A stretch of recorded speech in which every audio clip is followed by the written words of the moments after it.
Shalom FLC Kids, apa kabarnya nih? Pasti luar biasa baik ya. Sebelum kita mulai ibadah kita, kakak mau ajak kalian untuk baca ayat hafalan kita di bulan ini, yaitu di kitab Galatia 5 ayat 22-23. Galatia 5 ayat 22-23.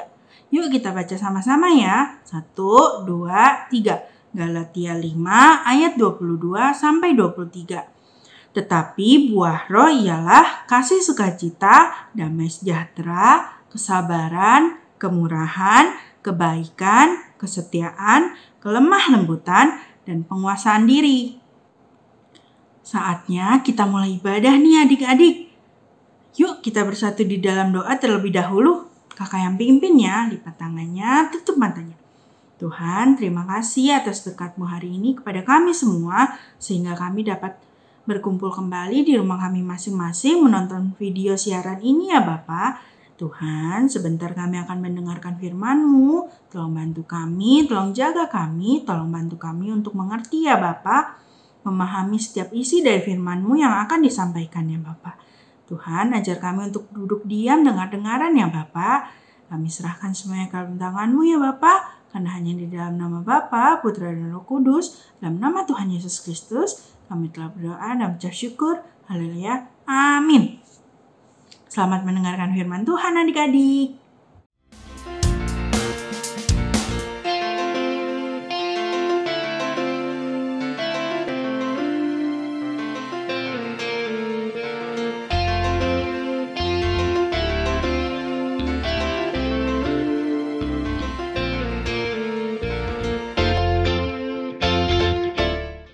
Shalom FLC Kids. Di minggu kedua ini Kakak Hani mau membawakan firman Tuhan dari Kisah Para Rasul 5 ayat 17 sampai 42. Di Kisah Para Rasul 5 ayat 17 sampai 42, di mana kita akan sama-sama belajar dengan bottom line kita hari ini adalah memilih untuk bersukacita apapun yang terjadi.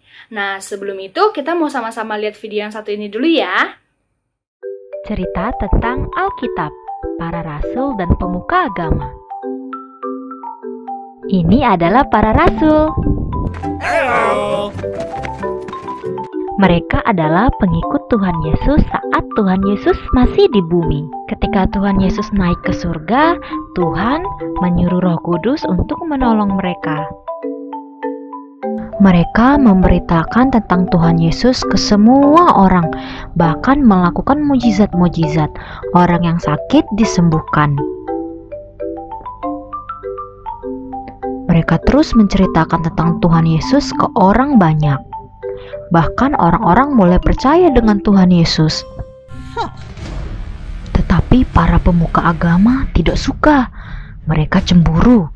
Mereka menyuruh penjaga untuk menangkap para rasul dan memasukkannya ke penjara. Tetapi malaikat Tuhan datang dan membukakan penjaranya. Malaikat Tuhan berkata, "Pergilah dan beritakan tentang Tuhan Yesus dimanapun."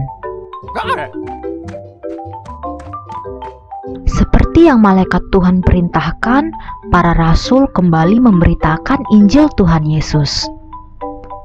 Di samping itu, para pemuka agama sibuk berdebat dan memerintahkan para penjaga untuk membawa para rasul ke sana. Tetapi para rasul sudah hilang. Para penjaga langsung melaporkannya ke pemuka agama. Kemudian terdengarlah kabar bahwa para rasul sudah kembali memberitakan tentang Tuhan Yesus di tengah-tengah masyarakat. Tangkap mereka! Para rasul kembali ditangkap dan dibawa ke pemuka agama. Para pemuka agama pun berkata, "Kami sudah memberi perintah agar kamu tidak memberitakan orang itu. Kenapa kamu masih melakukannya?"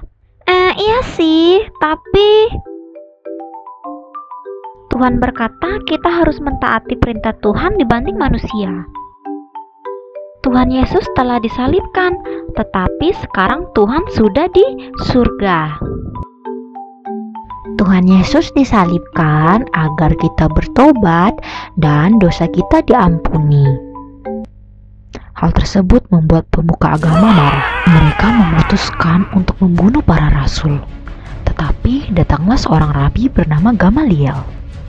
Ia memerintahkan para rasul untuk keluar dulu.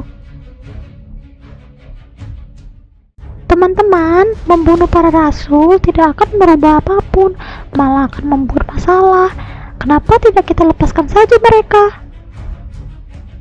Para pemuka agama setuju, dan mereka memanggil kembali para rasul, tidak untuk dibunuh tetapi untuk dipukuli. Jangan pernah lagi kalian memberitakan tentang Yesus. Para rasul pergi dengan bersuka cita karena Tuhan boleh menyelamatkan mereka. Mereka kembali memberitakan tentang Tuhan Yesus dari rumah ke rumah, dan mereka bersaksi dan mengajar kepada orang-orang bahwa Yesus adalah juru selamat. Nah, adik-adik, kita sudah sama mendengar firman Tuhan. Dari situ kita sama-sama belajar, walaupun para rasul tadi sudah dalam keadaan yang sangat buruk, mereka diperlakukan yang tidak adil, mereka tetap memilih untuk bersukacita. Karena mereka tahu Tuhan Yesus telah mengubahkan hidup mereka, dan mereka kembali untuk memberitakan firman Tuhan, dan mereka yakin bahwa setiap orang yang mendengarkan firman Tuhan akan percaya sama Tuhan, dan buktinya mereka melihat bahwa orang yang percaya sama Tuhan semakin banyak. Kita juga bisa sama-sama belajar loh seperti itu. Kita dapat memilih untuk tetap bersukacita apapun yang terjadi. Kita dapat memilih tetap bersukacita saat dalam keadaan yang sangat buruk, di mana kita mau sama-sama belajar, walaupun kita dalam keadaan yang sulit, dalam keadaan yang sangat buruk, kita mau belajar untuk bersukacita karena kita tahu Tuhan telah memberikan kita roh penolong, yaitu adalah roh sukacita. Adik-adik, kita nggak harus selalu sukacita dalam keseharian kita. Kita boleh loh merasa hal yang sedih, merasa marah, merasa kesel, frustasi saat kita merasakan hal yang buruk dalam kehidupan kita. Tapi dengan memilih untuk bersukacita, kita dapat berpikir sejenak apa ya yang sebenarnya kita harus syukuri dalam kehidupan kita. Mungkin kita bisa kesel hari ini karena kita nggak boleh main keluar, karena mama papa melarang. Tapi kita dapat bersyukur, kita dapat bersukacita, kita memilih untuk positif. Oh, mungkin Tuhan mau aku punya quality time yang banyak buat keluarga, makanya mami papi nggak boleh izinin aku keluar buat main sama teman. Mungkin Tuhan mau aku lebih banyak main sama dede atau sama cici di rumah. Nah, adik-adik, di mana kita memilih untuk bersukacita, kita dapat berpikir sejenak dan memilih untuk apa yang sebenarnya harus kita syukuri dalam kehidupan kita. Dari hal bersukacita juga adik-adik, kita dapat membuat sebuah gelombang yang besar, sebuah perubahan yang besar, di mana saat kita bersukacita, orang-orang di sekitar kita juga dapat bersukacita karena kita bersukacita.